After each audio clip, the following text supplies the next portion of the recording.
Vean. Ahí acá estamos. ¿Quién me cuenta qué llegó de todo lo que debe haber contado Ricardo sobre interferencia? Vamos a hacer un resumen entre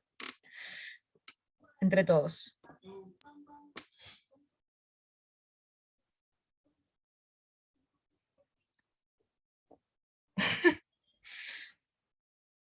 Es complicado.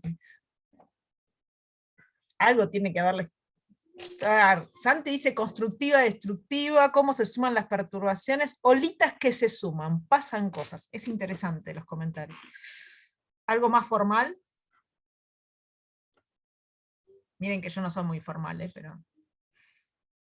Ahí va, ahí me gusta la de Valen y la de Santi, que dependía de la diferencia de fase. Bueno, eso me va gustando. Entonces, un poco la idea de esta parte es que en polarización, por ejemplo, estuvimos mirando qué le pasa a un mismo frente de onda cuando atraviesa diferentes medios, ¿no? Bien, bien. Vamos construyendo entonces, hablando de constructiva. Ahora, la idea es que rara vez vamos a tener un único frente de ondas avanzando, que probablemente tengamos 2 o más frentes de ondas. Y vamos a estudiar el caso particular de 2 frentes de ondas. Con Ricardo ya pasaron a n frentes o a n fuentes, ¿sí? ¿Qué les pasa cuando uno tiene n fuentes? Pero vamos a volver al caso de 2 y a un caso particular, ¿sí? De 2, en el cual las 2 fuentes que están midiéndose en un mismo punto P tienen la misma frecuencia omega. Vamos a tomar que esas fuentes son independientes en el concepto de lo que refiere, por ahora, en el concepto de lo que refiere independientes. O sea, no hay ninguna correlación entre la joya, entre la... esperen que necesito cancelar algo. Bueno, no me da bola esto. ¿Qué le pasó? Ahí está. Entre la fuente 1 y la fuente 2. ¿Sí? Entonces, esta fuente, la E1, emite con su propia polarización, por eso tenemos un vector acá, ¿sí? Este vector, no se lo olviden, esto indica la polarización. Sabemos que emite a frecuencia omega, y tenemos otra con su propia polarización y su frecuencia omega, pero cada una tiene su fase inicial, arbitraria respecto de la otra. Entonces yo lo que quiero hacer es decir, tengo mis 2 fuentes, y quiero medir en un punto P cualquiera. ¿Qué voy a ver en este punto P cualquiera?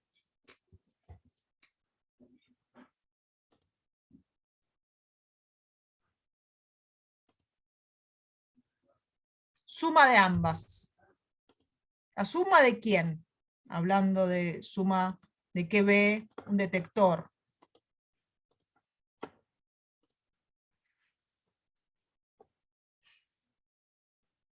Si yo quiero estudiar acá el campo total, efectivamente voy a ver E1 más E2. Ahora, si pongo un detector, lo que voy a querer ver son intensidades. Entonces, una cosa es si yo quiero ver en el punto P campo, y otra cosa es si voy a querer ver la intensidad asociada a ese campo. ¿Está bien? Entonces, lo que sé que es lineal es el campo. Yo en este punto P voy a ver E1 más E2 en forma vectorial. Ahora, nuestros ojos o cualquier detector no mide campo, mide intensidad. Y ya vimos que la intensidad, hoy hicimos un resumen de eso, es el promedio temporal del campo por el campo conjugado, ¿sí? O el módulo del campo al cuadrado. Esto ya no hace falta que lo revise, porque lo revisamos hace un ratito. Entonces, básicamente, si yo mido solo a la fuente 1, un detector solo mide la fuente 1, acá pongo un detector, voy a medir I01. Y si yo acá pongo un detector solo para la fuente 2, voy a ver I02. Ahora, si tengo E1 y tengo E2 y tengo el detector acá, y yo sé que tengo E1 más E2, ¿cómo se traslada eso a la intensidad total? ¿Va a ser I1 más I2? ¿O qué va a pasar? No. La suma de intensidades más el término de interferencia. Exactamente. La conclusión casera de esto, si quieren, es que luz más luz no es 2 veces luz, sino que pueden pasar otras cosas. Hablando de antiintuitivo, ¿sí? Como hablábamos del espejo de Elisanador.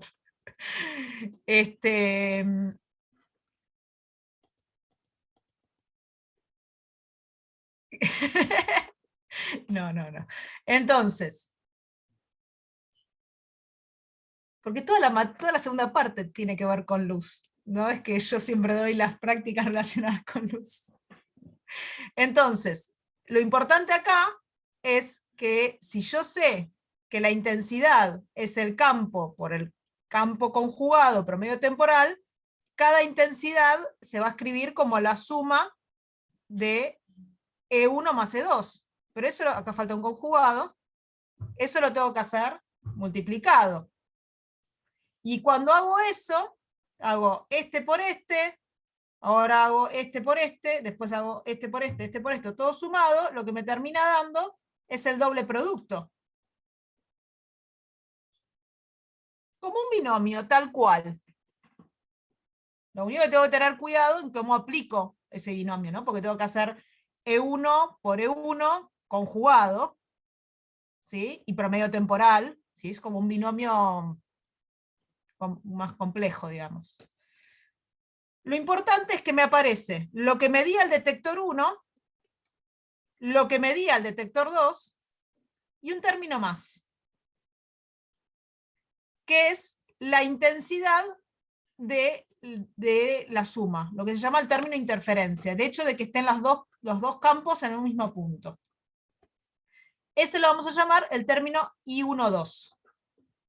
¿Está bien? Ese I1,2, vieron en la teórica, ¿sí? No voy a hacer la cuenta de vuelta, pero vieron que puedo expresarlo en términos de el campo de la fuente 1, el campo de la fuente 2 y el coseno de delta. ¿Sí? Eso está... Ayer estuve revisando... Sí, dame un segundo, Valen. Estuve revisando la teórica de Ricardo. Eso lo vieron acá. ¿Sí? Para que lo puedan revisar. Acá está. ¿Dónde está? Él lo llamó coseno de phi. Yo lo llamé coseno de delta, pero es lo mismo. ¿Está bien? Decime, Valen. Sí, en la anotación hay del producto el 2E1, E2. ¿El E2 sería conjugado también? ¿Acá? Sí. Sí, en realidad vas a aprovechar un poco la simetría de las ondas planas, porque vas a tener que un término es E1 por E2 conjugado, y el otro término es E1 conjugado por E2. Pero Sí. como tenés un E a la I omega T, el conjugado te va a terminar dando la suma, dos veces lo mismo te va a terminar dando. Entonces este conjugado tenés que ponerlo, pero es como lo mismo hacer esto que esto. Hagan esa distributiva de estos campos que están acá, ¿dónde están?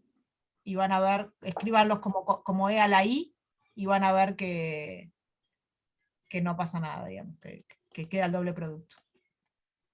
Buenísimo. El asunto entonces es que este término de interferencia, ¿sí? Depende de este coseno de delta. Que este coseno de delta depende de dos cosas. Depende de dónde están ubicadas esas dos fuentes, E1 y E2, y de dónde estoy mirando. ¿Por qué digo que depende de eso? Porque si yo tengo E1 y E2 y tengo el punto de observación, no le va a dar lo mismo, fíjense que depende de R2 y R1, la distancia esta, que si esta fuente estuviera más cerca de 1, también va a ser otra distancia. Entonces, es importante dónde están ubicadas estas dos fuentes y dónde estoy mirando, porque si yo miro en otro punto P, lo que recorre R1 y R2 son distintos a lo que recorre en este otro punto P. Entonces, esa es la parte esta, como también es importante entender en qué medio está viajando. ¿Sí? Fíjense que aparece, de alguna manera, aparece el delta de camino óptico. Vamos a ver más adelante de que yo podría intercalar medios, y entonces que las velocidades con las que llega un frente de ondas de E1 o el frente de onda de 2 puede ser distinto, porque le estoy manejando la velocidad a través del índice de refracción. Y también va a importar con qué diferencia de fase inicial arrancan E1 respecto de E2. ¿Está bien? Si E1 empieza a emitir antes un frente de ondas y E2 empieza a emitirlo después, está corrido, ¿sí? Entonces ya uno hizo una parte, otro hizo... Esa diferencia de fase entre uno y el otro va a contar acá. ¿Está bien? De esos parámetros de construcción, si quieren, de las fuentes y de dónde estoy observando, es que va a depender ese término de interferencia. Conclusión, me va a importar quiénes son las fuentes y dónde estoy observando. No va a dar lo mismo qué lugar del espacio se elija para observar. Y otra cosa que quiero mencionar, antes que me olvide, es de este producto interno que está acá, quiero remarcar que es un producto vectorial. Es decir, que no me tengo que olvidar cómo son las polarizaciones de estas cosas. Fíjense, si E1 está en X, por ahí no tienen mucha cancha con los productos internos, por eso lo voy a hacer así, y E2 está en X, el producto interno del versor X con el versor X me da 1. Y entonces me queda esto como un problema escalar. Pero si mi campo 2 está polarizado linealmente en I-versor, el producto interno, el producto escalar, si quieren, entre dos versores que están a 90 grados, es nulo. Con lo cual, este término sería 0. Es decir, de acá para abajo, lo que voy a considerar es que los dos campos tienen la misma polarización. Polarizaciones ortogonales no interactúan, exactamente. Entonces, de acá para abajo, yo voy a considerar que la polarización de ambos es la misma. ¿Sí?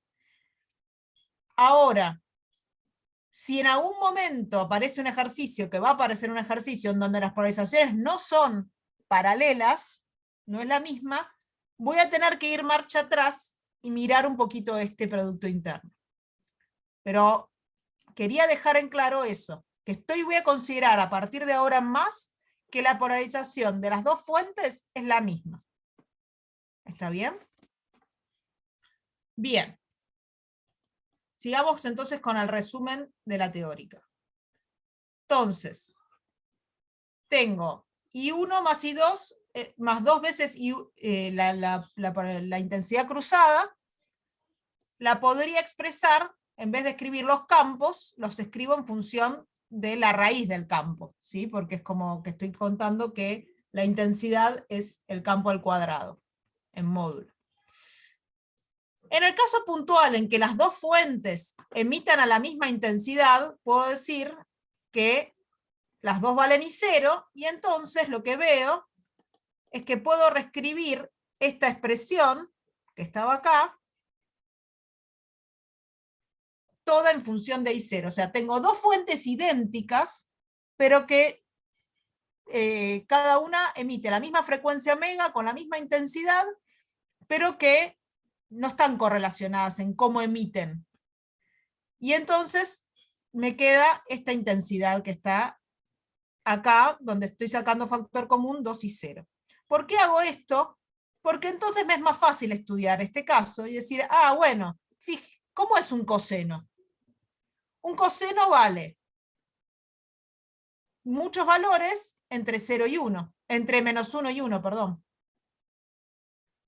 Entonces, puedo notar que si el coseno de delta vale particularmente 1, entonces me va a quedar 1 más 1, 2, multiplicado por el 2 y 0, la intensidad máxima que yo voy a poder obtener es 4 veces I0. Mientras que, en el caso particular en que el coseno valga menos 1, voy a tener 1 menos 1, 0. O sea que voy a obtener mínimos en donde la intensidad es 0, literalmente. Ahora, el coseno de delta tiene extremos 1 y menos 1. En el medio puede valer cualquier otra cosa, donde habrá intensidades intermedias entre 4 y 0 y 0. ¿Se entiende lo que estoy diciendo entonces? Igual vamos a seguir ahondando sobre esta idea. Bien. Entonces, ¿cómo sigue esto? Yo sé que el coseno de delta puede valer como tope 1 o como tope mínimo menos 1. ¿Cuándo el coseno de delta va a valer 1? Bueno, el coseno de delta va a valer 1 si delta es un múltiplo entero de 2pi. Y entonces agarro la expresión de delta que escribí un poquito más arriba, acá, y digo, bueno, entonces todo esto tiene que ser, si todo esto cumple que es un múltiplo entero de 2pi, voy a estar parada en un máximo. Y eso es lo que le digo acá. Si delta es K0 por n por R2 menos R1 más la diferencia de las fases iniciales, y todo esto es un múltiplo entero de 2pi, entonces estaré parada en un máximo. Si todo eso es un múltiplo impar de pi, entonces estaré parada en un mínimo. Vamos a volver sobre esto. Lo que quiero decir es que hay una manera de asociar la posición física en donde yo observo el mínimo y el máximo con el término cruzado de intensidades o del campo. Entonces, ¿qué está diciendo esto? Está diciendo, en resumen, que yo tengo dos fuentes puntuales que están ubicadas acá y acá, pero es muy importante ese dato de que son fuentes puntuales que emiten tal que si yo me pongo a buscar cuáles son las superficies en las cuales tengo máximos, ¿sí? Estoy tratando de que esto sea mejor,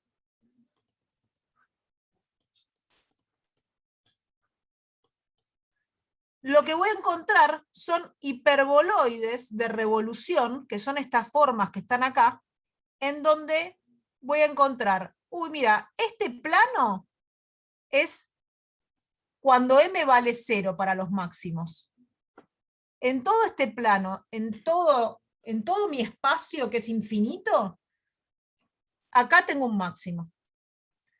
Ahora, si quiero que m valga 1, ya la superficie no es un plano, la superficie es este hiperboloide que está acá.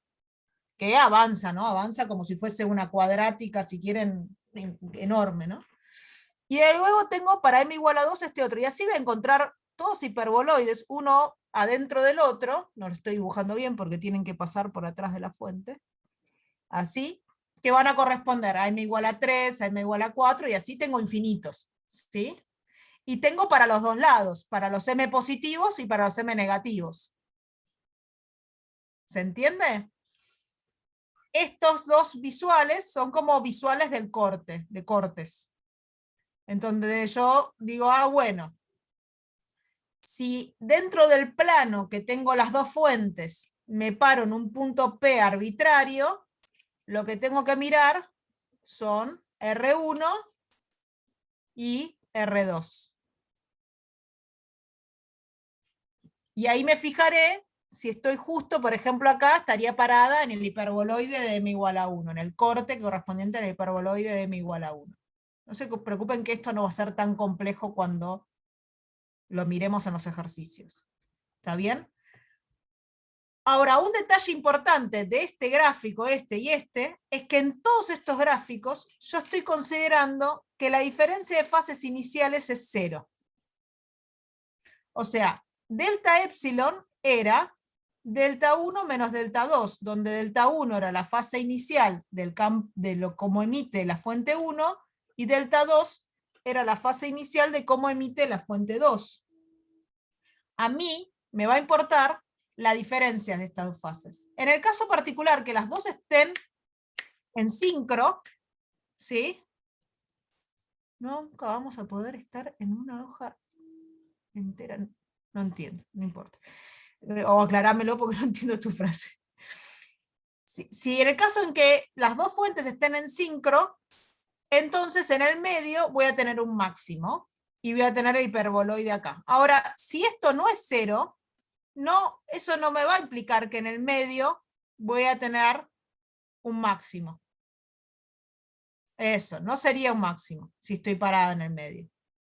Si este delta epsilon es distinto de cero.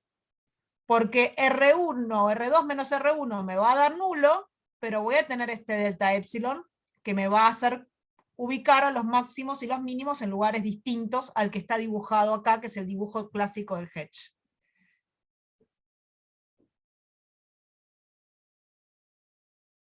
Me alegro.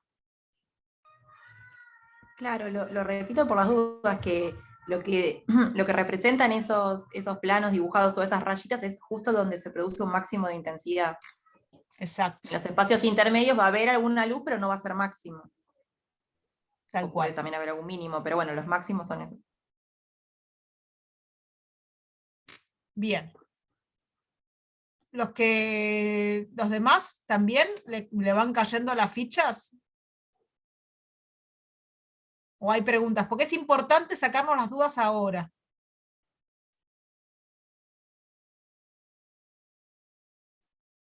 ¿Por qué? Perdón. Ay, Matías. Con los mínimos va a pasar algo parecido, tal cual. Es como dijo recién Magalí. De entre este máximo y este máximo hay un coseno. Entonces en algún momento hay un mínimo, tengo una parte que es absolutamente oscuridad, hasta que vuelvo a tener otro máximo. ¿Por qué se forman hiperboloides y no rectas? Supongo que Inés te va a poder contestar mejor que yo, pero tiene que ver con esta ecuación que está acá, digamos. En que vos estás mirando R2 y R1, estás graficando R2 en función de R1, y encontrando las posiciones en donde esto es máximo. Y eso no te da planos, con la idea de planos así, sino como superficies. En el infinito, ¿en qué infinito? Porque hay muchos infinitos. Puedo mirar infinito acá, puedo mirar infinito acá. Claro, ahí Inés lo cuenta mejor, porque son soluciones de una cuadrática de dos variables.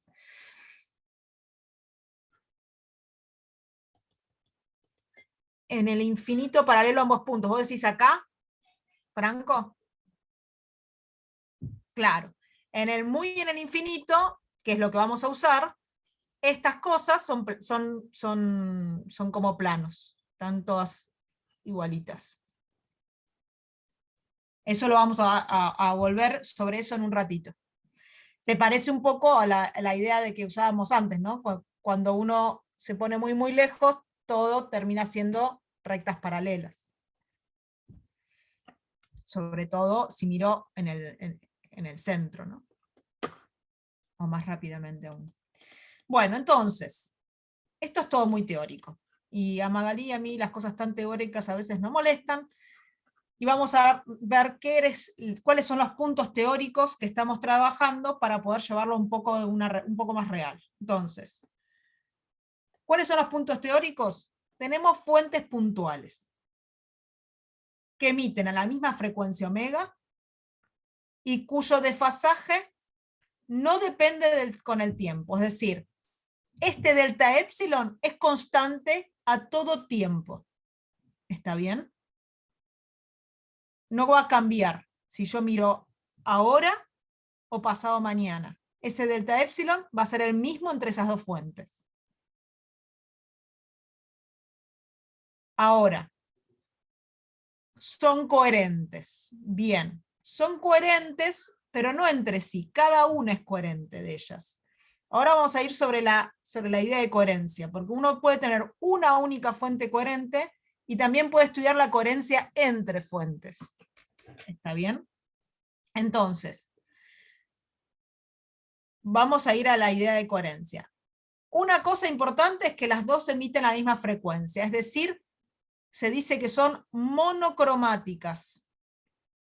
Fíjense que la palabra monocromática viene de la palabra de color, cromo, un solo color, tal cual.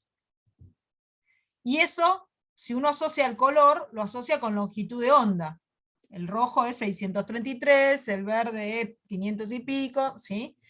Y a través de la relación de dispersión, sé que si tengo una única longitud de onda, tengo una única frecuencia.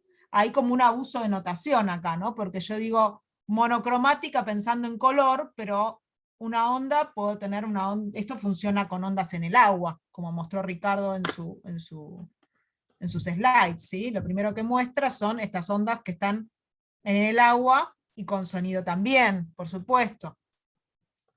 Entonces, nada, esto es anecdótico, hay como un abuso de notación en la idea de cromaticidad, digamos, ¿no? Pero lo importante es que es una única lambda, una única frecuencia. Dicho de otra manera, si uno tiene el eje de las frecuencias, de repente lo que tengo es una delta de Dirac en alguna frecuencia determinada. Esta es la idea teórica de algo monocromático. Bien, entonces vayamos a darle un poquito de realidad. ¿Cómo hago para hacer esto en la vida real? A ver, nadie puede hacer flotar, al menos no que yo esté enterada, dos fuentes puntuales que interfieran en todo el espacio y formen estos hermosos hiperboloides de revolución. ¿Sí? Entonces, tengo que ingeniármelas para tener esas dos fuentes puntuales y tengo que ver dónde van a interferir, porque no necesariamente lo voy a conseguir en todo el espacio. Para eso existen los que se llaman los interferómetros. Hoy nos vamos a dedicar a estudiar los interferómetros por división de frente. La clase que viene con Cande, creo que era Cande, vamos a estudiar los interferómetros con división de amplitud. Algunos de estos, bien, algunos de estos ya vieron con Ricardo. Hoy vamos a recordar un poquito de Young, que es el caballito de batalla que nos hace entender todo. Creo que con Ricardo ya vieron lámina de caras paralelas, por ejemplo, también. Y a partir de estos vamos a ir viendo cómo se arman los otros. Sí, la tenía Ricardo.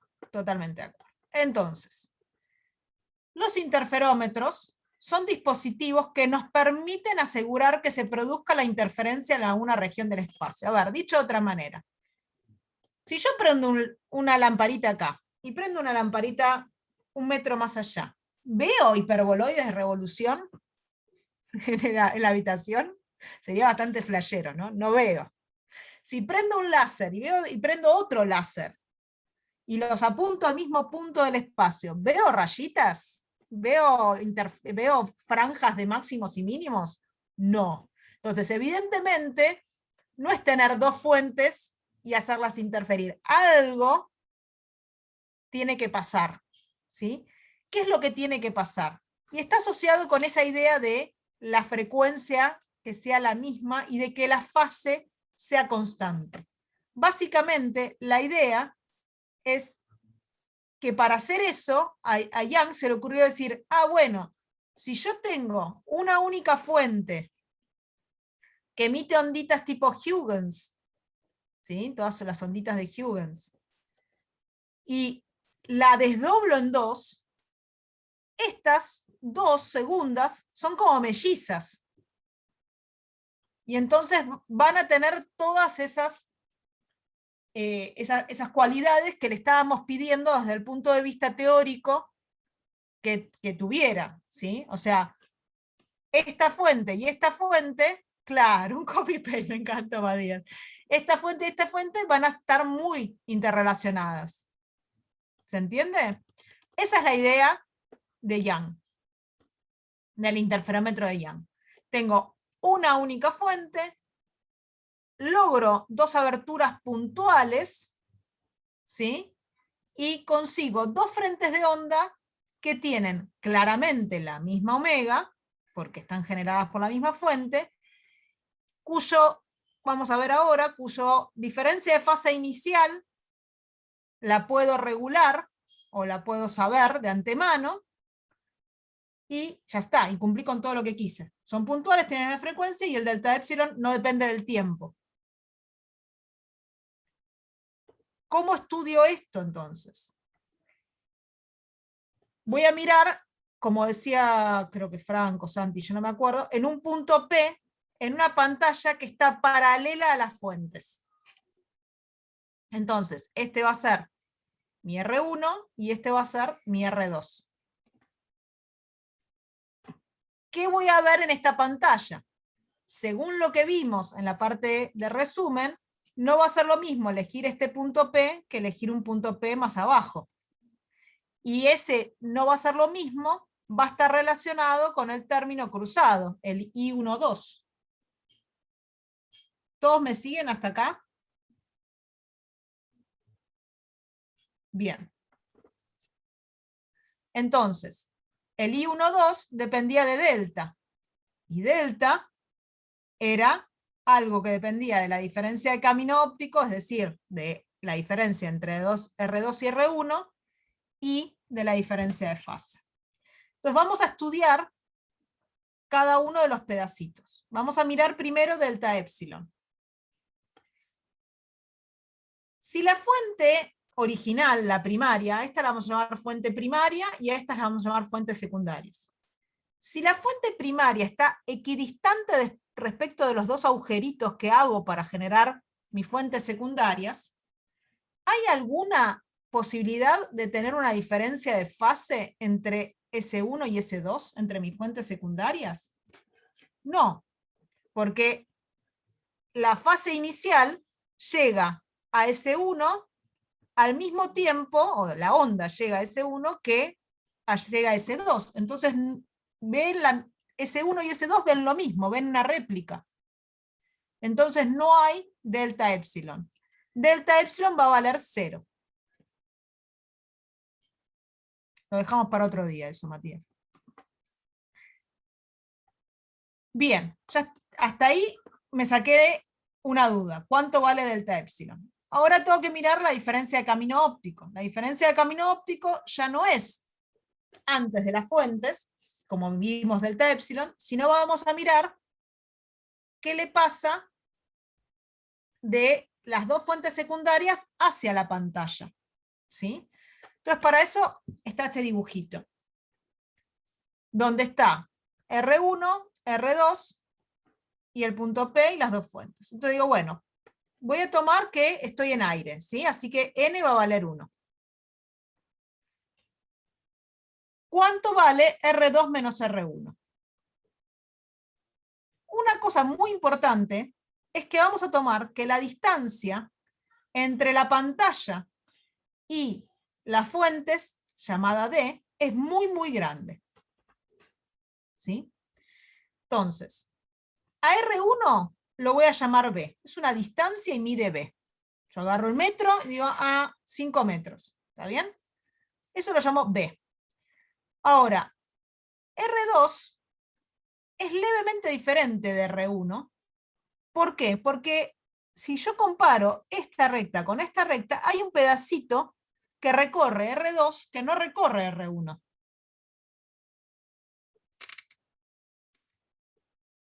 Ahora vamos ahí, Santi. Hay un pedacito de R2 que no recorre R1. ¿Eso todos los ven? ¿Que este pedacito L no lo recorre R1 y solo lo recorre R2? Bien. Entonces, cuando escribo R2 menos R1, escribo B más L menos B. O sea que B se me va con B, y lo único que me sobrevive es L. Es decir, la diferencia de camino óptico está dada únicamente por este pedacito extra que recorre. Y ahora viene la importancia de considerar quién es D. O sea, fíjense que acá ya hice una engaña pichanga, ¿no? Porque R1 y R2 eran vectores, y de repente pasé a una idea escalar, ¿no? De repente son B y B más L.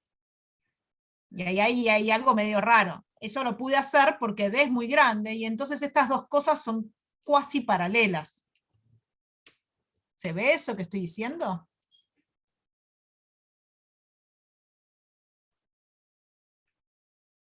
Si no, no podría sumar dos vectores tan abiertamente, tan feito. Ahí es donde importa quién es D. Y ahora vamos a lo que dice Florencia, que dice que D grande es mucho más grande que D chiquita. Fíjense, D grande es esto que está acá, y D chiquita es la distancia entre S1 y S2. Si D grande es mucho más grande que D chiquita, mucho más grande, les estoy contando que esto aproximadamente la distancia en un experimento entre S1 y S2 debe medir milímetros, y estos son metros, 5 metros, por decir algo. ¿Sí? Entonces es realmente muchos órdenes de magnitud más grande. El ángulo de observación del punto P, que yo mido desde el centro entre estas dos fuentes, llamado θ, ese es el ángulo de observación, es el mismo que el ángulo θ que nos importa para tratar de sacar L en términos de parámetros de construcción del problema. Porque yo inventé este L, le puse un nombre, pero yo lo quiero saber en función de parámetros de construcción. Los parámetros de construcción son justamente la distancia entre las fuentes y la distancia de las fuentes a la pantalla. Cuando digo que D es mucho más grande que D chiquita, estoy diciendo que este θ y este θ son semejantes.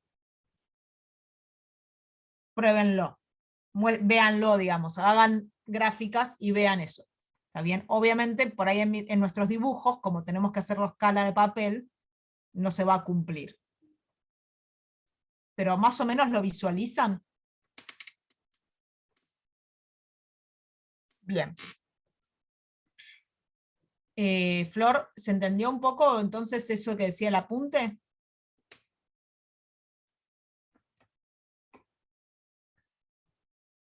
Bien. Entonces, ¿quién es L? Es la pregunta para terminar de descifrar si estoy en un máximo, en un mínimo, o dónde estoy cuando miro un punto P en la pantalla. L, usando este triangulito, es justamente la distancia de chiquita por el seno de θ. Entonces, delta, que hace un rato era K por N por R2 menos R1, ahora habíamos dicho que R2 menos R1 valía L, y que L vale D por el seno de θ, y que N vale 1. Entonces ahora me quedó delta escrito en función de parámetros de construcción del problema, salvo por θ, que dijimos que es el ángulo de observación. Si D es muy grande, el seno de θ se parece a la tangente de θ. Y entonces puedo decir que ese ángulo es I sobre D grande, donde I es la distancia a la que observo, que ahí sí me puedo medirla. Yo tengo una pantalla en la pared, agarro una regla y digo, estoy a tantos centímetros de lo que voy a llamar el eje. ¿Sí? Entonces ahí cada vez lo hago más parecido a la idea de medir con parámetros de construcción. ¿Sí? Entonces finalmente, nuestro delta es K por D por el seno de θ, que es I sobre D grande. ¿Cómo llegamos a este delta? Vuelvo para atrás. Nos interesaba saber delta porque delta es el que vive adentro del término cruzado. Y esto ya dijimos de la parte de resumen de la teórica que tiene máximos y mínimos. Entonces la pregunta es, ¿en qué lugares de la pantalla voy a pararme, en qué IES de la pantalla me voy a parar para ver máximos y en qué IES de la pantalla me voy a parar para ver mínimos o intensidades intermedias. Para ver máximos, este delta va a tener que valer un múltiplo entero de 2pi. Para ver mínimos, este delta va a tener que ser un múltiplo impar de pi. ¿Está bien? Entonces, para ver máximos, digo, bueno, K, que es 2pi sobre lambda, por D, por la posición de los máximos, que es lo que quiero averiguar, dividido de grande, tiene que valer el múltiplo par de pi. Despejo y consigo las posiciones de los máximos de interferencia. Voy a tener muchos máximos de interferencia separados, dados por este número entero m. Voy a tener uno cuando m vale 0, voy a tener uno cuando m vale 1 o menos 1, y así. Ahora vamos a visualizarlo un poco más. Lo mismo para los mínimos. ¿Sí? Voy a tener posiciones en las cuales voy a poder observar los mínimos de interferencia, que ya dijimos que valen 0 en este caso, ¿no? Entonces, ¿qué es lo que finalmente veo en la pantalla? Bueno, tengo mi fuente primaria, mis fuentes secundarias, los frentes de onda que emiten cada una de las dos fuentes, que se empieza a ver cómo se empiezan a cruzar a medida que avanzan en el espacio, ¿ven? Cómo se cruzan. Hasta que llegan a la pantalla. Cuando yo miro en la pantalla, entonces lo que veo es una mancha brillante indicando que tengo un máximo, luego tengo un mínimo, pero en el medio tengo todo un degradé, que es ese coseno que dijimos que tiene el término cruzado, luego vuelvo a tener un máximo, y así es la sensación de que uno lo que ve son franjas de interferencia. ¿Sí? Una franja brillante, una franja oscura, una franja brillante, una franja oscura. ¿Está bien? Fíjense que como nuestras fuentes secundarias están equidistantes respecto de nuestra fuente primaria, en el centro Imax va a valer 0 si M vale 0, mientras que I mínimo nunca puede valer 0. Justamente porque en el centro tengo un máximo y los mínimos están a sus costados, a sus laterales. ¿Por qué disminuye la altura a medida que se aleja del centro? Disminuye, no entiendo la pregunta, Santi. ¿En el dibujo redondito que está ahí a la izquierda? Ah, sí. El redondo. No, es como si fuera una... como si estuvieras mirando algún microscopio, como si tuvieras una lente. Por eso lo ves así. No. Sí, ahí se ve tridimensional como que fueran haces redonditos.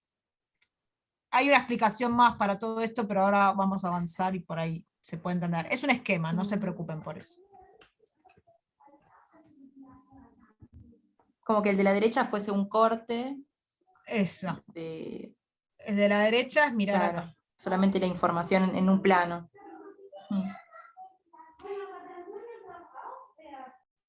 ¿Está bien? ¿Todos me siguieron hasta acá?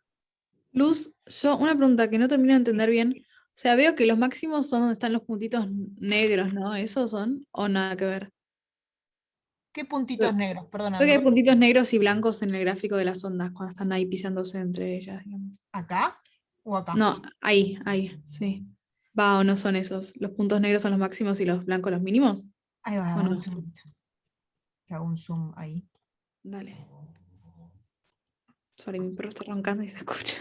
Acá, Sí, ¿esos son los máximos? ¿O esos no? son los máximos. Fíjate que es donde se cruza, tenés máximo. Claro. Bueno, y mi pregunta Tenés es, ¿los circulitos. mínimos cómo lo interpretamos? O sea, máximos es cuando se cruzan los dos y mínimos Cuando se cruzan en contrafase, las ondas.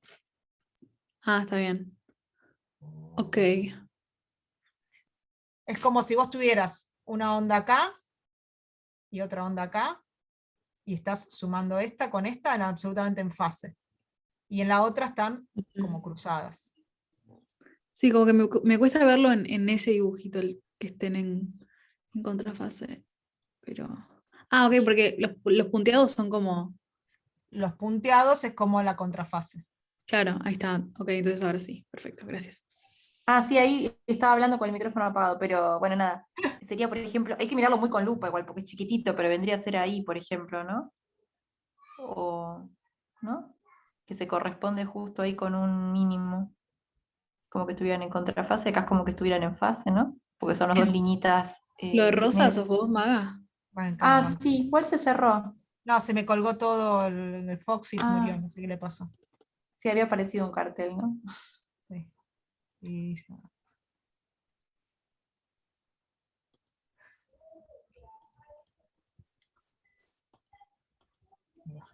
no, algo no le gustó. ¿Puedo hacer una pregunta sobre este ejemplo que diste, la última imagen que se vio? La última imagen que se vio. Ahí va.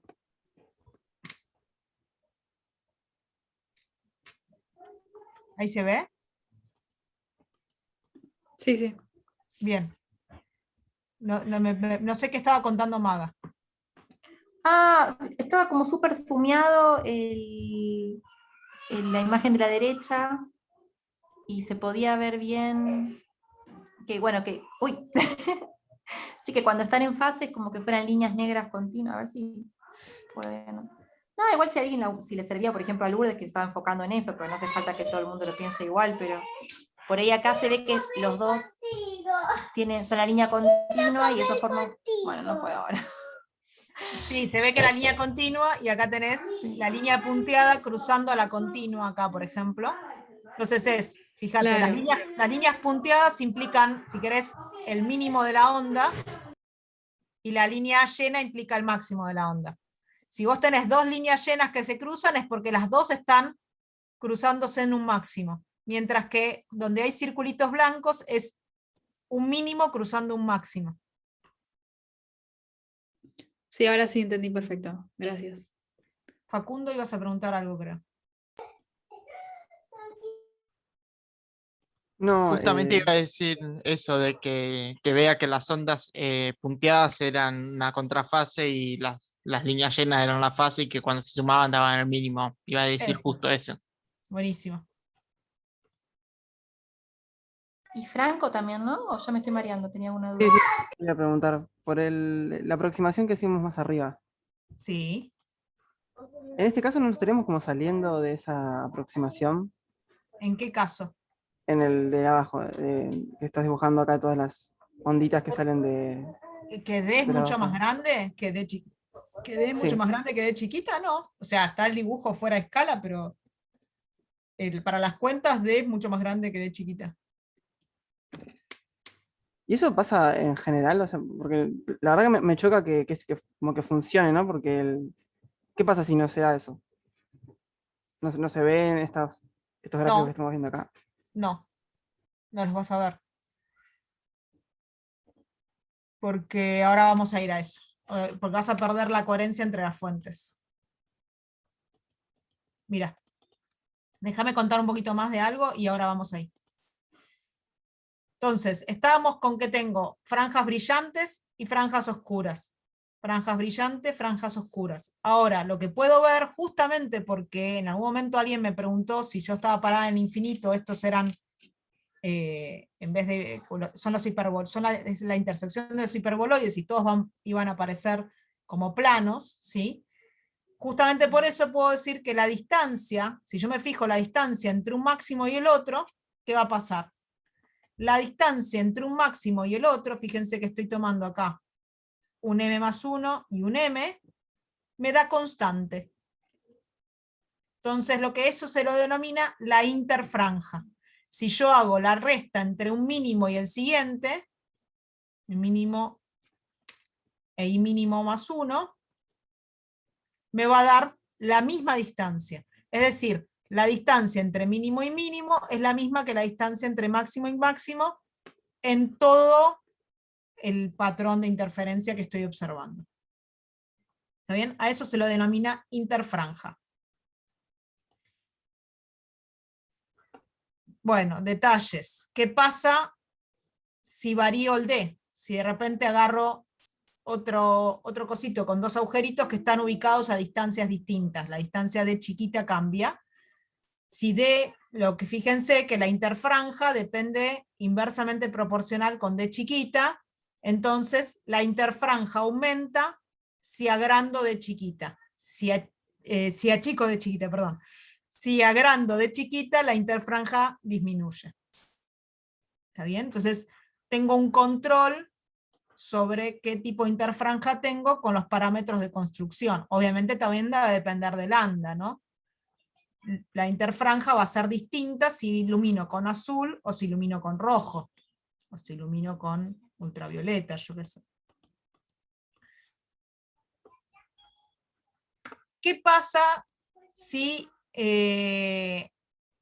las dos fuentes por algún motivo no emiten a la misma intensidad? No sé, supónganse que adelante de uno de estos agujeritos que teníamos acá le pongo, no sé, un filtro gris que absorbe parte de la intensidad. No me cambia nada la polarización, nada, solo me baja la intensidad. ¿Qué veo en la pantalla?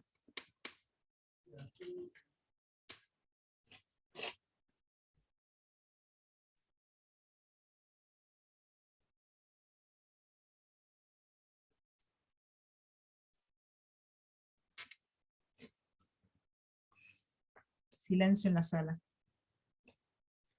Bien, podemos preguntarnos lo primero. ¿Los máximos están en el mismo lugar?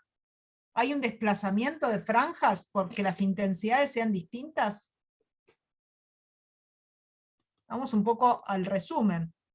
Ay, me va gustando, Patricio. Acá nosotros impusimos sobre I una condición, pero las posiciones están dadas por delta, y delta no cambia porque las intensidades sean distintas. El coseno de delta sigue estando acá. Lo que va a cambiar, como decía Teo y como dice Patricio, es el valor que tiene el máximo y el valor que tiene el mínimo, porque ahora ya no voy a poder decir que I1 es igual a I2 y que los dos valen I0, sino que probablemente el mínimo no sea 0 y el máximo no sea 4 veces I0, sino que va a haber un coseno más, si este era el coseno original, perdón, lo estoy dibujando mal, si este era el coseno original, voy a tener un coseno que llega a un mínimo que no es nulo y a un máximo que no es 4 y 0.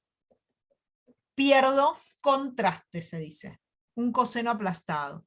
Las posiciones de los máximos y de los mínimos son las mismas, porque eso está dado por delta, y no tiene ningún rol la intensidad en delta, pero voy a perder lo que se llama contraste, ¿sí? O a lo que Franco llama un coseno aplastado.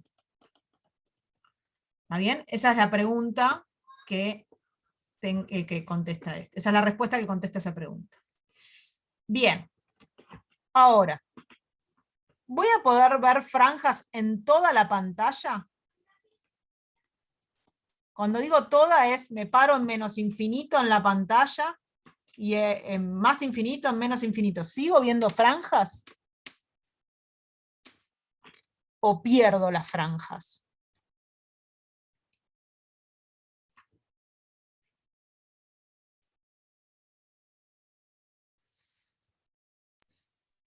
Fíjense que acá hay una foto del Hedge. Ok. Hay una foto del Hedge que muestra que en algún momento pierdo las franjas y empiezo a tener como intensidad uniforme. Si esto siguiera la foto, lo que voy a ver acá es intensidad uniforme.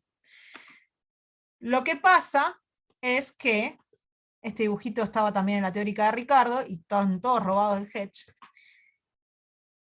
El frente de ondas que tiene la fuente primaria emite en lo que se llama trenes de onda. Es como que de repente hace ¡blup! Y escupe un frente de onda, después otro, y cada frente de onda tiene su propia característica. Esa característica se la traslada a sus fuentes secundarias. Y justamente la característica que tiene es que este frente de onda puede interactuar con este de manera tal que su delta epsilon sea constante, pero cuando ya me cruzo, por ejemplo, por decir una manera, a B2 lo quiero hacer interactuar con A1, ese delta epsilon no es constante, porque son independientes cada tren de onda. ¿Está bien? Entonces, voy a tener algún punto P en la pantalla, a partir del cual, por ejemplo, vamos a mirar este, que tiene como es un tren de onda con una forma particular, que es este tren de onda. Si miro en un punto P muy lejos, para el momento en que le llegue este tren de onda todavía no llegó, le falta un rato para llegar. Entonces, no está interactuando D2 con D, ¿sí? Sino que va a interactuar D2 con otra cosa, con H1. ¿Se entiende lo que estoy diciendo? Lo estoy diciendo muy con los dedos a propósito, ¿sí? Entonces, hay una distancia en la pantalla, un tamaño de pantalla, en donde voy a poder ver interfranjas porque es porque el frente de onda que está interactuando es siempre el mismo, este con este. Y para determinados puntos de la pantalla en adelante, no voy a ver interferencia. Eso está relacionado con la longitud de coherencia de la fuente. Y la longitud de coherencia de la fuente es algo inherente de la fuente. Es con lo que hablábamos hace un rato, con que no existe una fuente absolutamente monocromática, sino que las fuentes inevitablemente tienen un conjunto de longitudes de onda o de frecuencias, un anchito, una gaussianita, en la cual están emitiendo. Y eso es lo que define esto, ¿sí?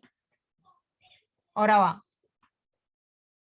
No existe, al día de hoy, una fuente que emita en una única frecuencia. Un láser no tiene una única frecuencia.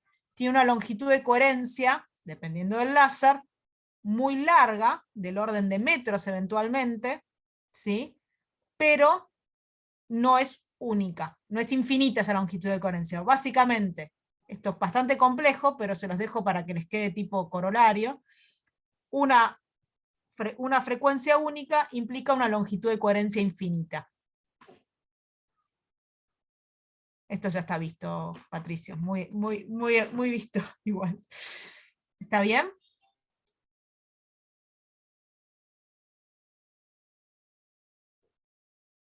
Podrías pensarlo como algo como conjugado, si querés. Una En pregunta ese sobre sentido, esto. ¿cómo? Perdón, quería hacer una pregunta sobre esto, este tema. Que no entiendo por qué, o sea, esas franjas es como que se van difuminando de a poco, no es que de la nada pasa de tener franjas a no tener franjas. O sea, ¿cómo relacionar eso con el tema de los trenes de onda?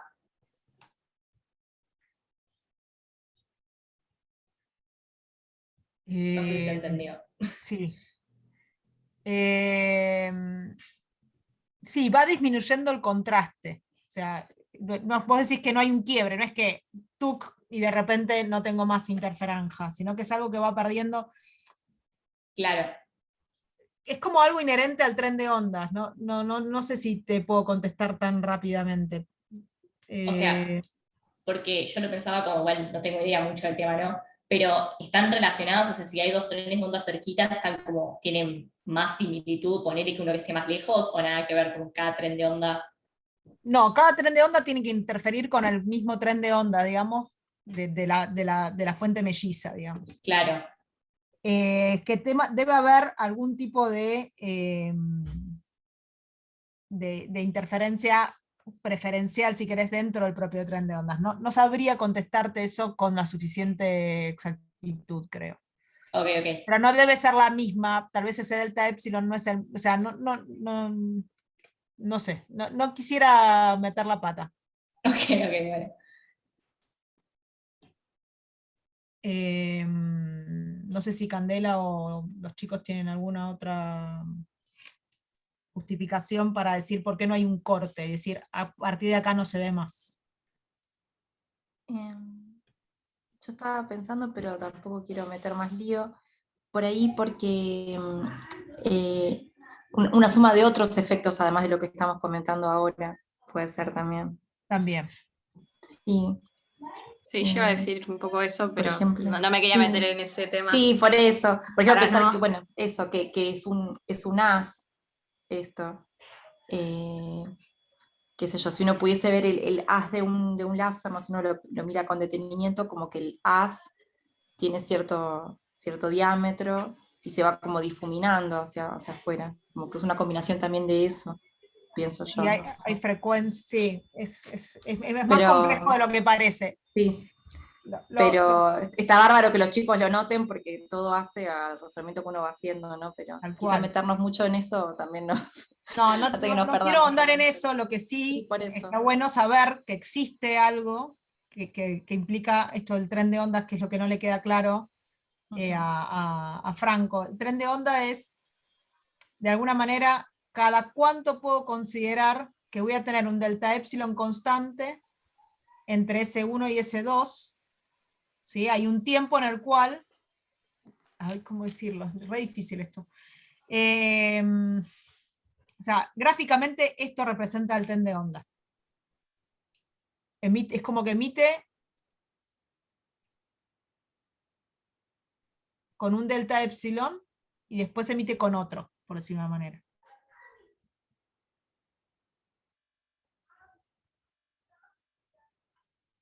Como pulsitos, tal cual. Donde no hay dependencia de un pulsito con el otro, o sea, no están interrelacionados un pulso con el otro. Tienen independencia absoluta, en algún sentido. Es bastante complejo el tema. Lo importante que se tienen que llevar de noción en la cabeza es que esto no puede observarse en toda la pantalla. Sí, que no puede observarse en toda la pantalla, que hay una distancia asociada a la longitud de coherencia de la fuente, a partir de la cual no voy a poder observar más interfranja. Y lo que veo es una luz homogénea en la pantalla, ¿está bien? O sea, no quiero detenerme en algo que no es a donde apuntamos, un poco, ¿está bien? Pero también es importante que sepan que existe, entonces se arma como una ensalada. Bien, entonces, volviendo un poco a nuestro primer caso, que es el Yang, que entiendo que era repaso de la teórica. Parezco Magalí, que mi repaso se transforma más largo que el resto de la clase.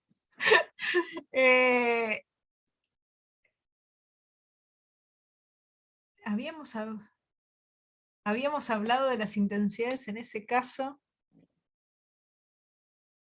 No te entiendo, Miguel.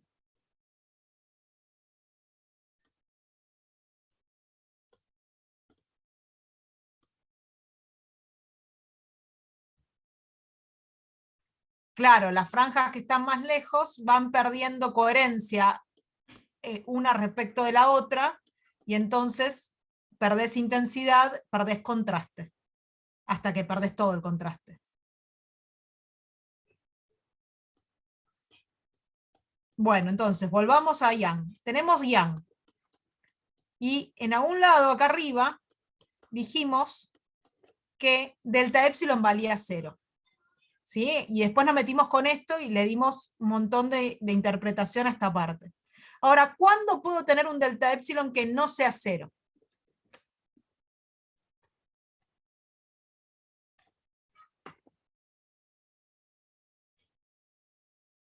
Que la fuente no esté equidistante. Excelente, Mauro. Cuando la fuente no está equidistante, entonces no es lo mismo lo que le llega a S1 que a S2. Ya no son tan mellizas como antes. ¿Está bien? Ahora tengo que este haz, R1, recorre más distancia que lo que recorre R2 antes de llegar a S1 y S2. Entonces, si yo tengo un coseno, ¿sí? Esto llega ahí y este llega antes. Entonces, la fase que le llega a S1 y S2 no es la misma. Si bien es constante la diferencia no es nula. ¿Está bien? ¿Cómo calculo eso? En función de los parámetros de construcción del problema, hago la misma cuenta que hice hace un rato, solo que mirando el triángulo antes de llegar a las fuentes secundarias, ¿sí? Entonces, delta 1 menos delta 2, ¿sí? Va a ser ahora una distancia C menos una distancia que es C más H. Y lo que me va a importar justamente es este H que está acá. La diferencia va a ser H, este triangulito que está acá. Donde nuevamente estoy considerando de que A es más grande que D, ¿sí? Estas distancias ya no son metros, pero típicamente son de centímetros, cuando esto eran milímetros, ¿sí? Varios centímetros, la fuente está a una distancia, yo la coloco, está a una distancia de varios centímetros, mientras que eso está a milímetros. Entonces hago todas las mismas aproximaciones que hice antes, ¿sí? Y calculo delta epsilon, diciendo que H es D por el seno de tita 0, donde tita 0 es ese ángulo que queda definido, A es más grande que D, y entonces tengo que la posición de la fuente descentrada es I0 sobre A, y delta epsilon queda calculado como K por I0 sobre A. Entonces, ahora ya tengo delta epsilon, esta parte de acá no varía respecto del yang que estudiamos, el yang original, así que tengo la misma expresión, pero, ¿qué dice? Pero, ahora, cuando estudio los máximos, ¿qué va a pasar?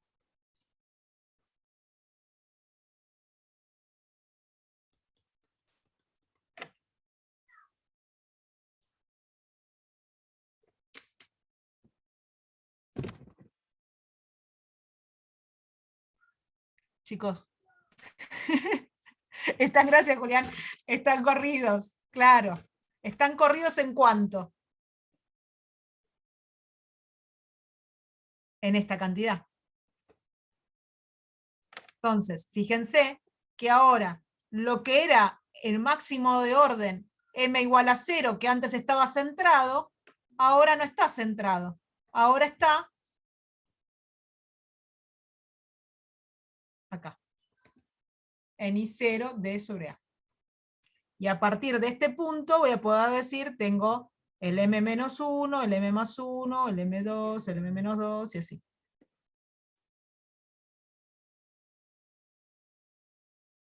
No sé si ya mostré esto. Ahí abajo se ve bien quién era el I0, ¿no? Porque me mareó un poco de cómo se medía el I0. El Ahí I0 aparece es la en el posición, dibujito. gracias Magali, el I0 es la posición respecto del eje en que está desplazada la fuente respecto de S1 y S2. O sea, básicamente el eje es el centro entre S1 y S2. Ah, ok, ok. Igual Ricardo, yo me acuerdo que llegué y dije, ¿vas a dar fuente descentrada? Y dijo, bueno, voy a contar algo, pero los detalles dalos vos, me dijo. Así que le hice caso.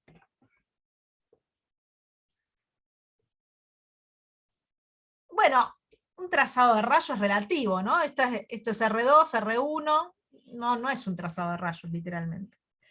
Es como un esquema, más que un trazado de rayos. Estos son distancias. Bien, hasta acá me siguieron entonces. Ya podemos controlar de alguna manera delta epsilon, podemos controlar R2 menos R1, entendemos lo que es una interfranja, entendemos que hay zonas de máximos y mínimos, ¿sí?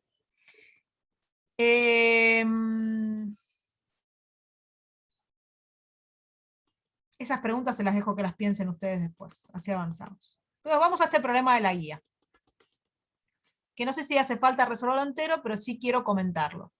Entonces tengo un problema de Young, ¿sí? Donde tengo una fuente que emite a 5500 Armstrong, recuerden las unidades, por favor, estos son 550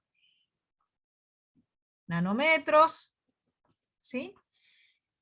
Me dice la distancia entre ranuras, fíjense que son 3,3 milímetros y tengo una distancia D de 3 metros, ¿sí? Entonces ahí tienen un poco noción de cuáles son los parámetros que nos interesan a la hora de hacer un experimento, ¿no? Que Insisto, son muy importantes. Viene Milton el molesto, y Magali se ríe, y yo me fui al baño porque tenía que ir, y viene y me pone un vidriecito.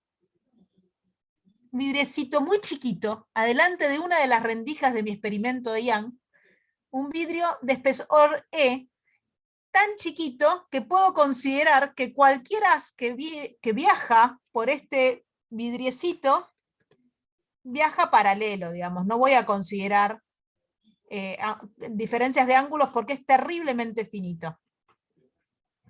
Claro, tal cual. Te das vuelta y te mueve el rey, buenísimo. ¿Sí? Podría ser una cinta, tal cual. Tipo un espesor como si fuera una cinta scotch, me encanta, pero bueno, el scotch es medio, vamos a tomar un vidrio.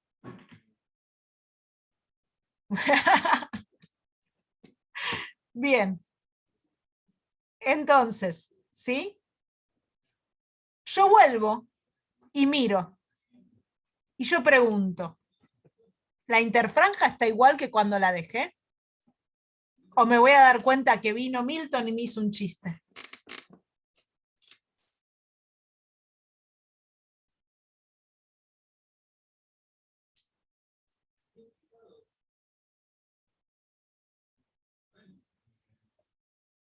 No, no tengo que mirar las ranuras, quiero mirar la pantalla. ¿Por qué miedo a contestar mal? Yo diría igual, dice Teo. Bueno, por ahí justamente el argumento es justificar por qué da igual o por qué no da igual. Claro, ¿qué tipo de cambios te introduce eso? ¿Cambia la diferencia de camino óptico? ¿Cambia algo con las intensidades? ¿Qué es lo que está cambiando? Bien, Agustín, ahí. Puede ser que al pasar cambia la velocidad, entonces se desfasan. Básicamente, este vidrio, ¿qué va a hacer?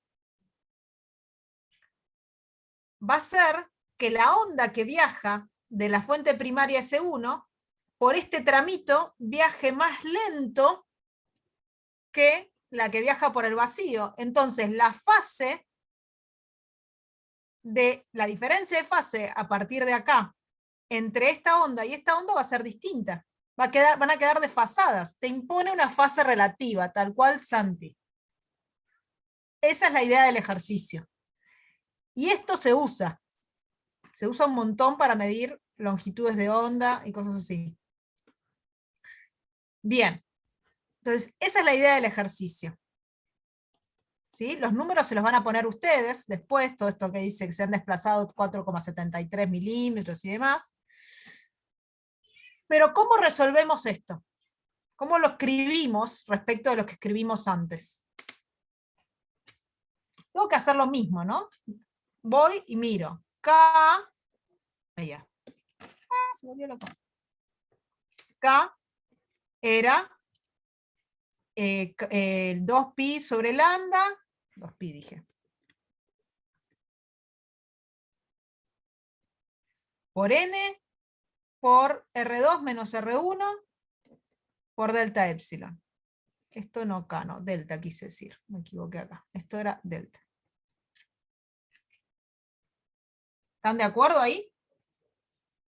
No, la frecuencia no cambia. Y la longitud de onda,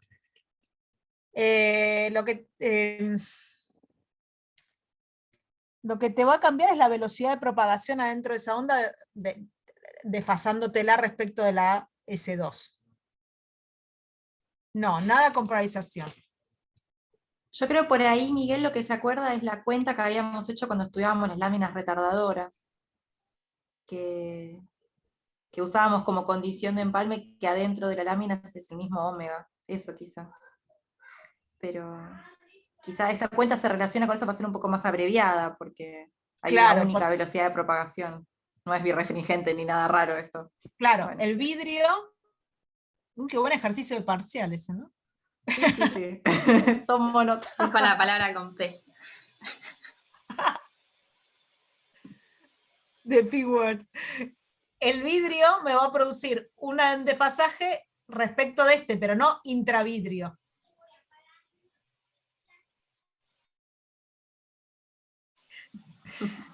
Bien, entonces, esto era delta. ¿Sí? Nosotros vimos que, por ejemplo, la fuente descentrada me generaba un delta epsilon distinto de 0. Igual a 0, si está centrada, ¿no? ¿Eso cambió acá? No, no cambió nada. Todo lo que recorre hasta acá tiene la misma diferencia. Así que este término sigue siendo 0. Ahora, ¿cómo escribo R2 menos R1? Antes, muy alegremente, dije que n valía 1 porque estaba todo en el mismo medio. Pero ahora voy a tener un cambio de material. ¿Sí? Entonces, fíjense. Acá digo todo esto de que la lámina es tan chiquita que puedo considerar que todos los caminos son paralelos, bla, bla, bla, esto ya lo dije. Acá, esto quería yo. Entonces, lo que voy a hacer es comparar el camino que recorren en todo este largo. Entonces, primero voy a separar este espesor E. Voy a decir que R2 camina N por E, o sea acá, N del aire por E, más N del aire por L, que es este pedacito que está acá, más N del aire por B, que es este pedacito que está acá. Mientras que R1 camina N del vidrio por E, más N del aire por B. ¿Todos ven eso que escribí acá?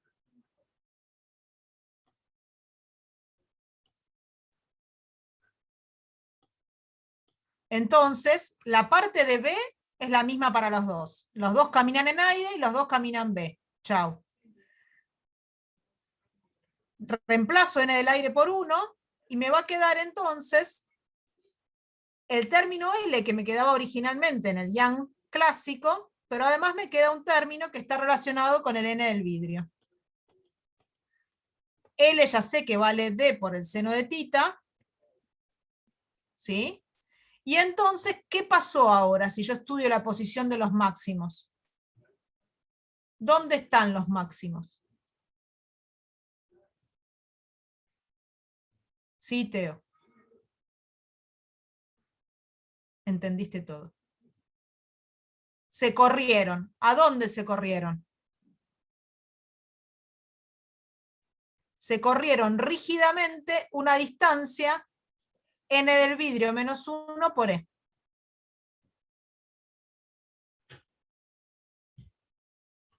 Fíjense que si yo calculo los máximos, el máximo de orden 0 me quedó corrido esta distancia. Es decir, que yo, dependiendo de qué vidrio pongo, puedo controlar a dónde tengo el máximo de orden 0.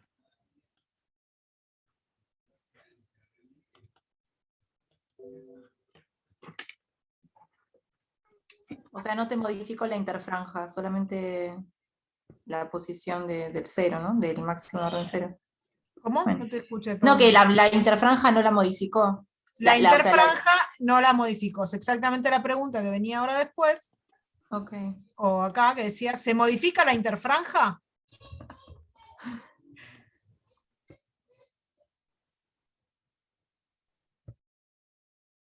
No, no se modifica la interfranja, ¿no? Porque si yo resto el I máximo con el I máximo siguiente, me sigue dando lo mismo que antes. Porque este corrimiento rígido va a estar en los dos. Entonces se van a cancelar, hagan esa cuenta. La interfranja no se modifica. Se modifica la posición. ¿Qué utilidad tendría modificar el lugar del punto máximo sea P? Vamos a llegar a eso de a poquito. Pensá en si vos te iluminás con una fuente, hasta ahora dijimos que iluminamos con una frecuencia única. Pero ¿qué pasa si yo agarro mi yang y lo ilumino con una fuente de luz blanca o con dos colores?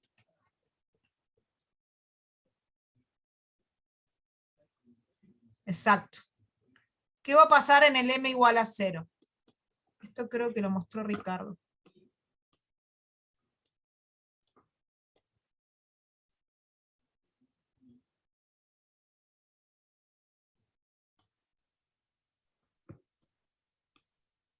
No, esto lo tengo acá. ¿Qué va a pasar con el m igual a 0?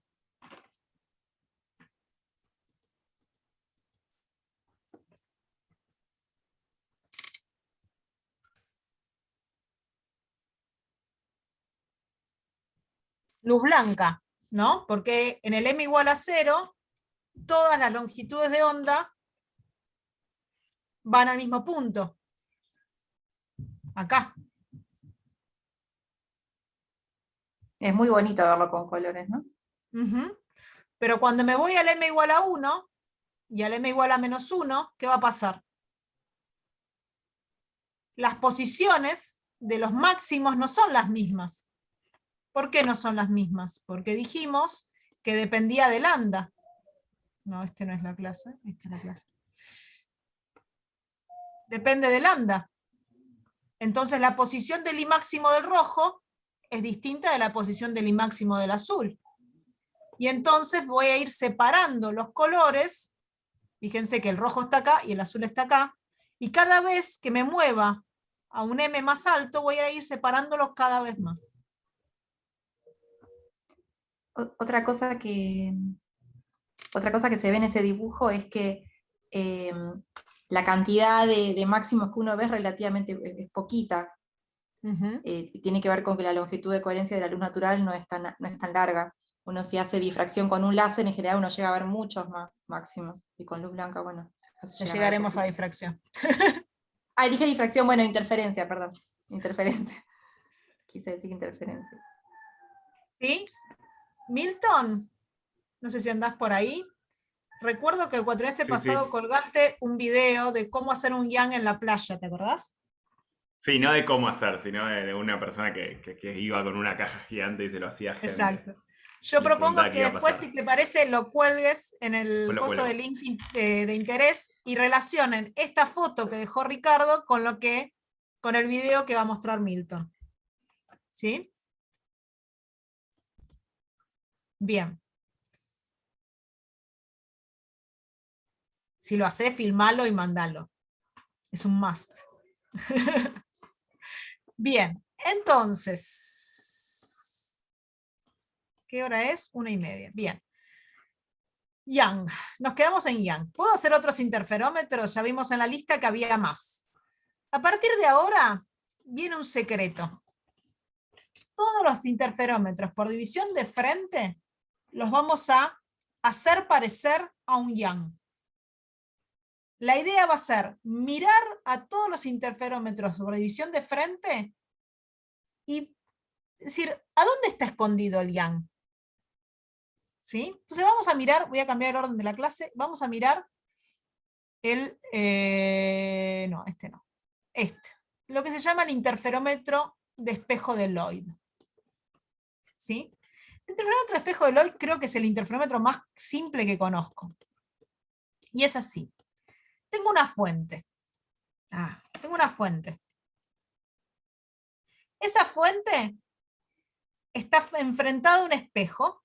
Ese espejo tiene una distancia, una longitud determinada, no llega hasta la pantalla, es más corto, ¿sí? Y quiero observar si tengo interferencia en esta pantalla que está acá. Y yo les digo que sí veo interferencia. El dibujo ya me spoilea un poco, pero ¿por qué puedo ver interferencia en esta pantalla con este interferómetro?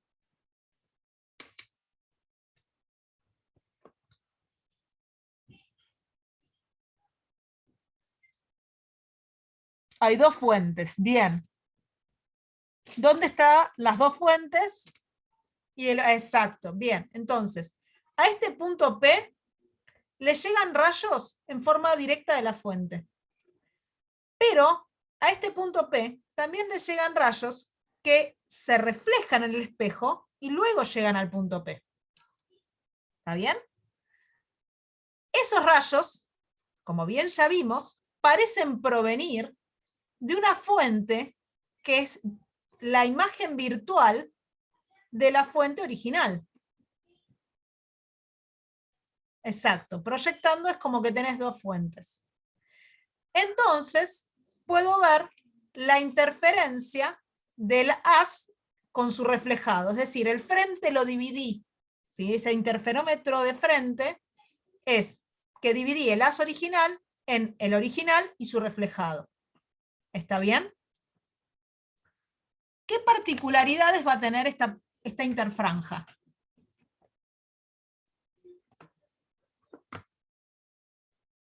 ¿A alguien se le ocurren cosas o piensan que va a ser una interfranja igual a la de Young? Fíjense que si una vez que yo descubrí dónde está la segunda fuente, me puedo olvidar del espejo casi, y lo que tengo son las dos fuentes de Young y la pantalla. No, polarización lo vamos a dejar por un rato descansar. Olvídense de la polarización.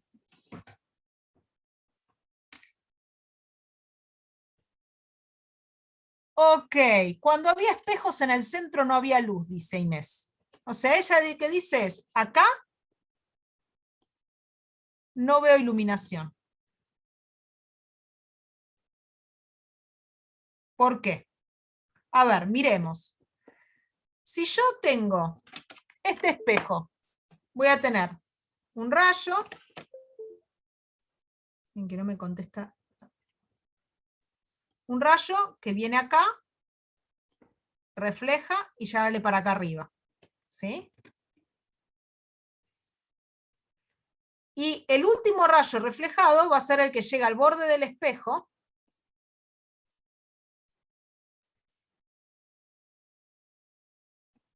y sale reflejado.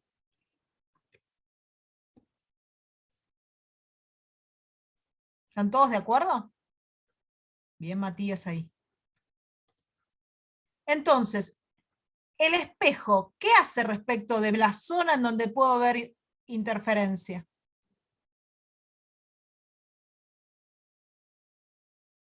Voy a poder ver interferencia en toda acota, tal cual. Solo voy a poder ver interferencia desde el último rayo reflejado hacia arriba, porque es el primer lugar en donde tengo rayos de los dos lados, del que viene directo y del que es reflejado. Si yo me paro acá, no tengo manera de que la luz se refleje y llegue acá. Solo tengo iluminación directa acá. ¿Se ve esto? Si el espejo llega a la pantalla, es el ejercicio, no me acuerdo cuánto, de la guía. Lo piensan cuando hacen el ejercicio. Que era un ejercicio de parcial, hace unos años. Entonces, fíjense, volvemos a la pregunta que hice cuando empezamos la clase. Yo no puedo ver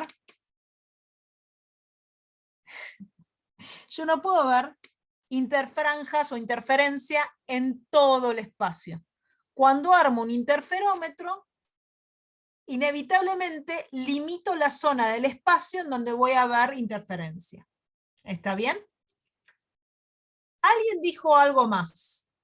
Dijo que el espejo, ¿qué induce? Induce creo que fue Matías, un cambio de fase. ¿Qué cambio de fase induce el espejo?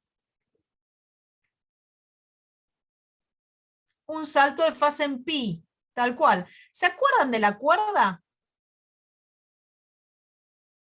La cuerda avanzaba, llegaba a la pared y cuando reflejaba, ¿qué hacía?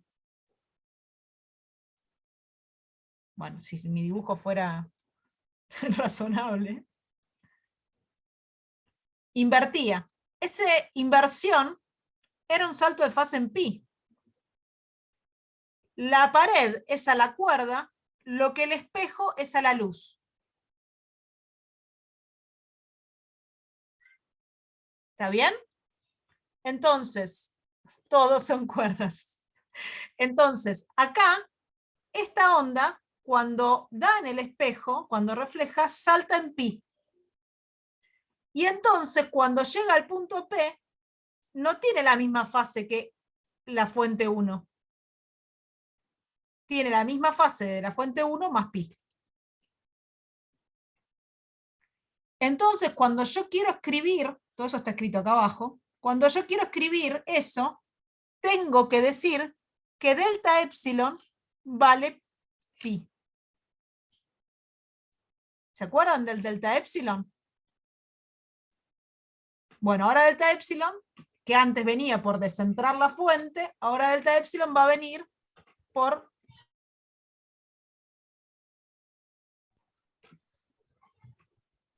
Cuando Una calculo pregunta la que posición tengo- de los máximos, ahí te escucho, perdóname. Cuando calculo sí. la posición de los máximos, al mismo yang de siempre, porque ahora yo lo que tengo es un yang, fíjense que tengo fuente, fuente, pantalla.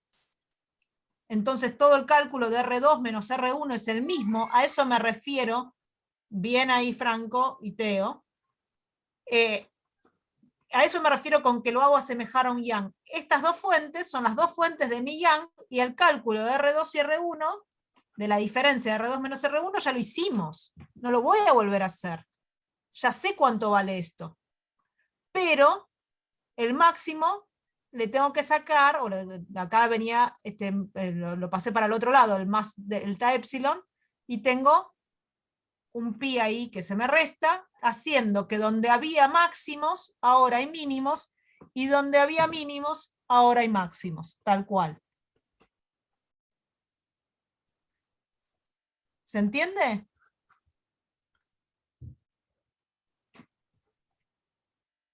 Bien, entonces, si conozco, lo único que me falta decir es quién es de, ¿no? De grande, ya sabemos quién es de grande.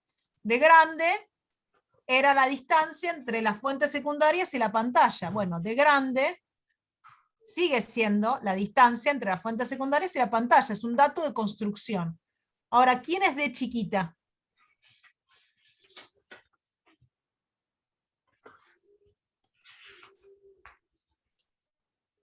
De chiquita es simplemente 2H. Entonces, fíjense que todo eso es muy fácil de reemplazar en esta expresión que está acá.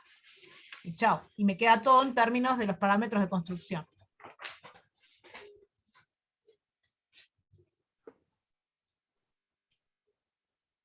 No. De chiquita es 2 veces H. De grande es de grande. No tengo que cambiar. De grande existe en el problema.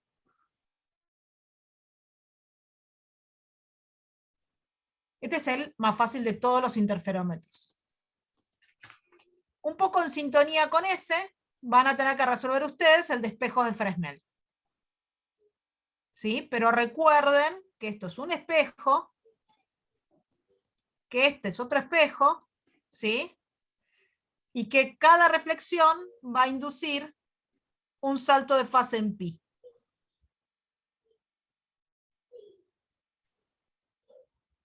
Piensen eso.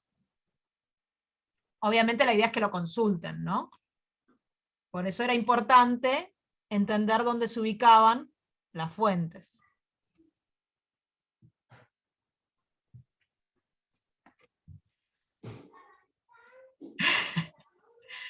Vamos al último de los interferómetros, que es el biprisma de Fresnel. El biprisma de Fresnel es armar un interferómetro a partir de unir dos prismitas. ¿Se acuerdan de los prismas? ¿De los prismas de ángulo pequeño? Volvieron. Volvieron Todo y está volviendo. Todo todo está vuelve, volviendo ¿viste? ahora Está todo, yo me di cuenta con los años de que está todo fríamente calculado, ¿viste?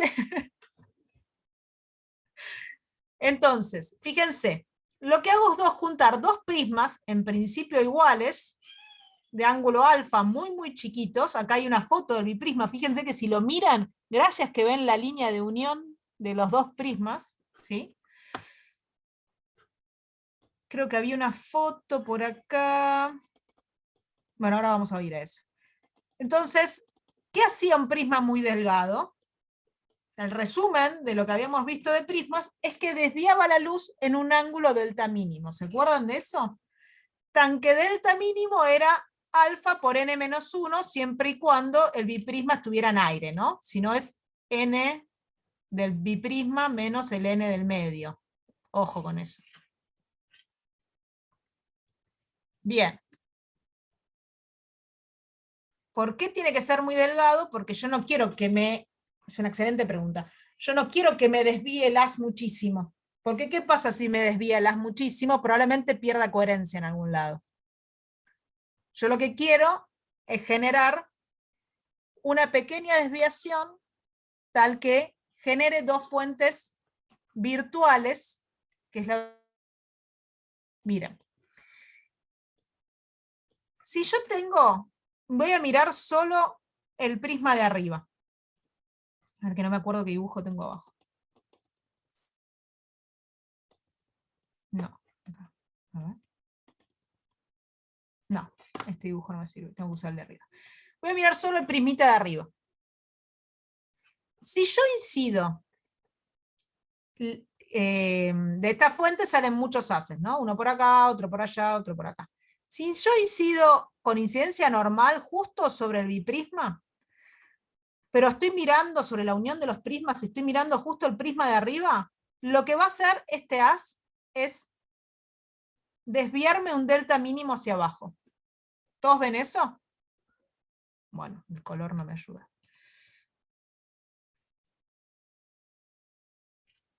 ¿Lo ven o no lo ven? Bien. Si yo... a ver. Ahora, cuando yo incida con un ángulo que justo sea delta mínimo, ¿qué va a pasar con ese haz? Va a salir paralelo.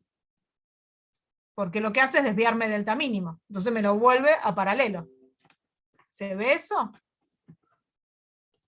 Entonces genero esta zona con el prisma de arriba.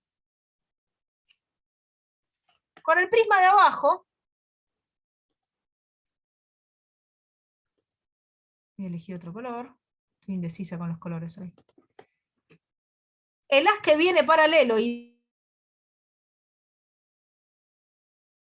lo hacia arriba. Y el que viene con un ángulo delta mínimo, es un delta, no un 8 eso,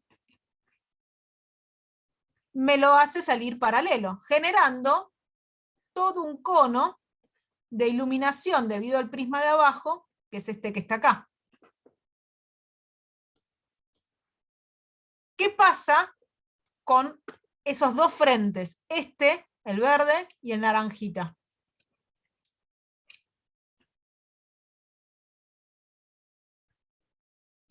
¿Tienen zona de intersección en todo el espacio? No, interfieren en el cono verde, tal cual. Interfieren acá. Que sea lo que sea, no dibujo esto.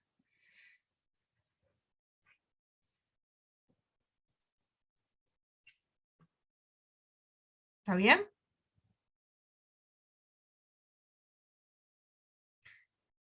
Ahora, ¿de dónde? ¿Cuáles son las dos fuentes secundarias?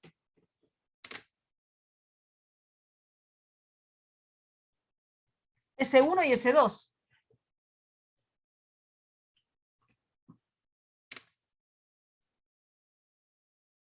No, no necesariamente van a estar alineadas con los puntos de los prismas, pero sí son la prolongación de los rayos de salida, este con este, que me forman una imagen virtual S1, y la prolongación de los rayos de salida, este y este, que me forma la imagen virtual S2. Entonces tengo dos imágenes virtuales, S1 y S2, que lo que hacen es generarme sus frentes de onda para tener una zona de intersección tal que me van a dar interferencia en esta pantalla.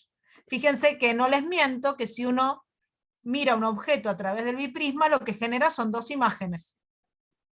¿Se ve que son dos imágenes distintas? Porque está el clip cortado. Bien franco. D sería A más H, tal cual. Si yo ahora intento que esto se parezca a un yang, tengo que decir, bueno, ¿quién es D grande? D grande es la distancia de las fuentes secundarias a la pantalla. Entonces D grande, efectivamente, es A más H. Ahora, ¿quién es D chiquita?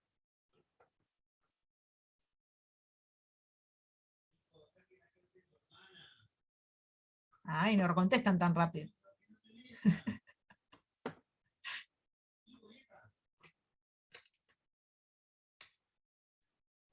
Ok. Tengo que mirar el triangulito de delta mínimo.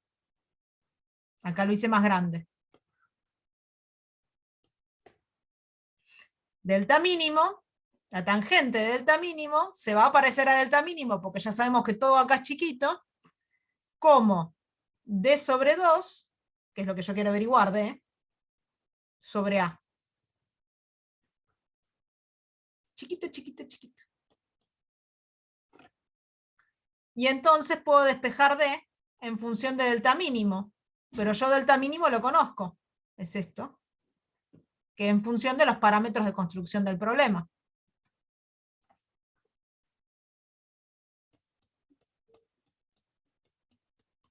Y entonces ahora tengo la interfranja del biprisma de Fresnel, en donde usé la interfranja de Young en función de los parámetros de construcción del problema.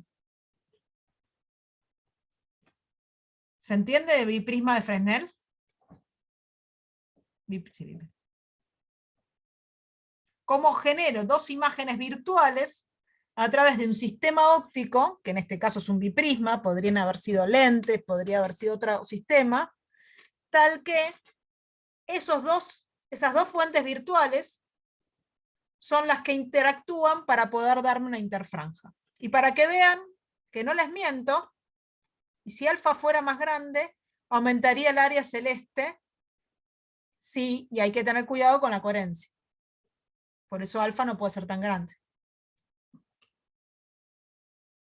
De que sería muy difícil determinar, o más complicado determinar la posición de las imágenes y todo eso, pero bueno, eso se resuelve, digamos.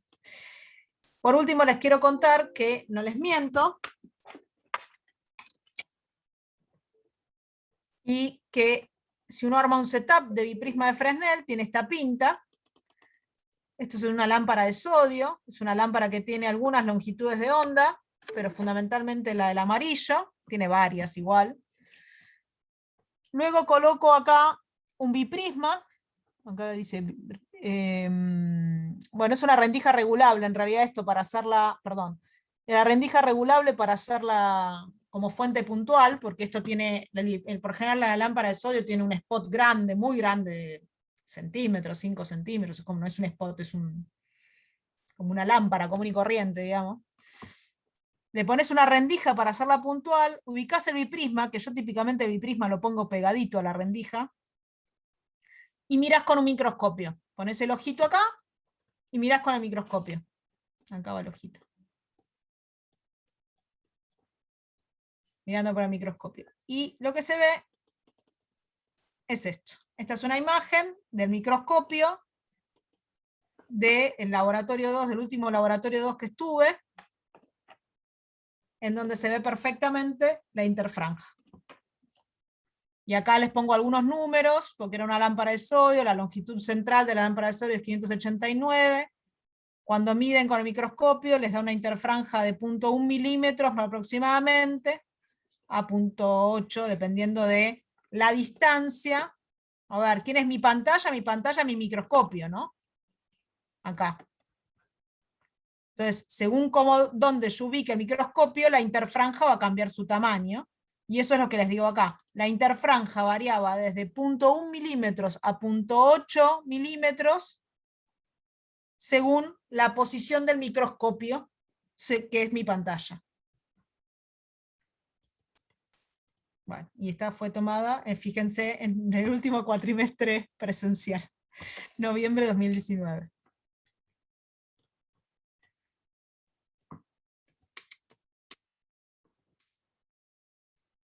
No, la lámpara de sodio no quema los ojos. Lo que sí calienta la lámpara, que si la tocaste pela el dedo, pero eso es otro problema.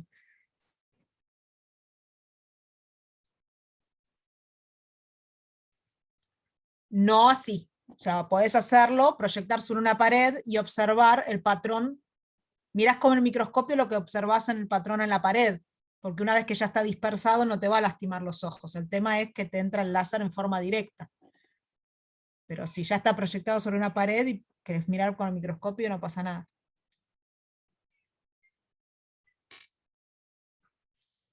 Bueno, con esto damos por cerrado lo que es interferómetros de frente, de división por división de frente.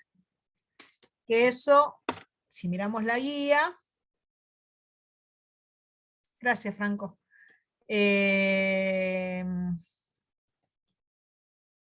Vamos a mirar la guía.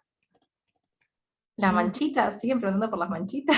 Estas manchitas, nada, eso es mancha de microscopio, que es una cosa antiquísima.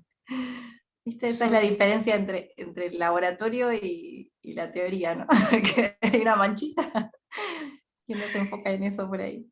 Biprisma por acá. Igual creo que está indicado. Acá, hasta el ejercicio 15.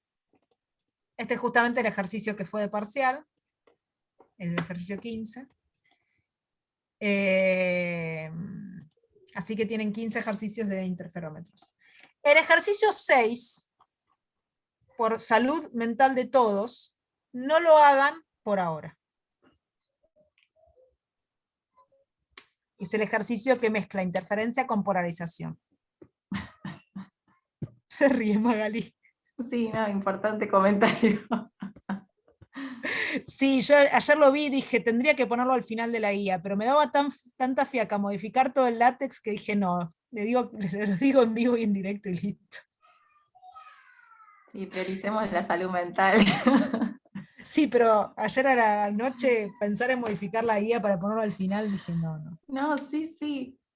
Además, sí. No. Descubrí con los años que ese fue otro malvado, que no era yo, que era un ejercicio de parcial, y que después alguien lo incorporó a la guía. Pero no fui yo. La de Lloyd fui yo. Este no. Es más valorado como parcial igual. Muy malvado como parcial. Igual Pero lo podrían hacer, o sea, sí. no lo hagan, pero digo, los conocimientos los tienen. Sí, los conocimientos los tienen todos, por eso insistí en el concepto vectorial. Si no, la versión simplificada es hacerlo sin el polarizador. La versión simplificada sin polarizador. Por si tienen ganas de hacer algún ejercicio extra. Por si faltara. Porque no había Ejercicios para suficientes hacer. ejercicios. Hay tan poca ejercitación para hacer que Claro. los chicos sí me piden más. ¿Pueden subir más, por favor?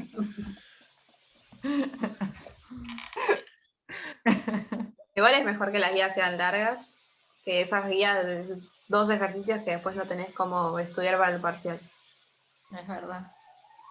La guía más no vendría mal, dice. Falta una más todavía, falta la difracción, Franco.